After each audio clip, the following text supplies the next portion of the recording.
Good morning, class. Pasensya na kasi hindi ko tinuloy yung klase kahapon. Kasi masama talaga yung pakiramdam ko. Okay lang ba sa inyo? Oo naman, ma'am. Okay na okay sa amin. Oo nga, ma'am. Okay lang naman sa amin. Huwag po kayo mag-alala. Sobrang okay lang po sa amin, ma'am.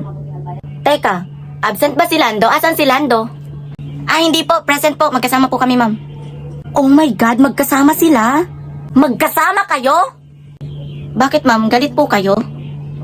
I mean, nasa iisang bahay kayo? Bakit, ma'am? May problema po ba na magkasama kami ni Lando? Wala naman.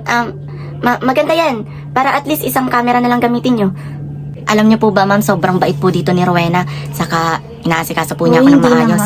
Sobrang ganda niya rin. Nalalasing nga po ako sa ganda niya eh. Yeah, man. Brand new style, Bastardo. Jensen Independence, Malayang 83. Jensen. Yeah, man. Yo, girl, lasing gabi-gabi. Nalalasing ako sa iyong ganda. Sa sobrang ganda mo, nalalasing ako. Langong-lango ako sa iyong ganda. Talaga, yo, girl. Sige, tumawag sa akin yung principal. May meeting daw kami ngayon. Bukas na lang natin ipagpatuloy itong klase.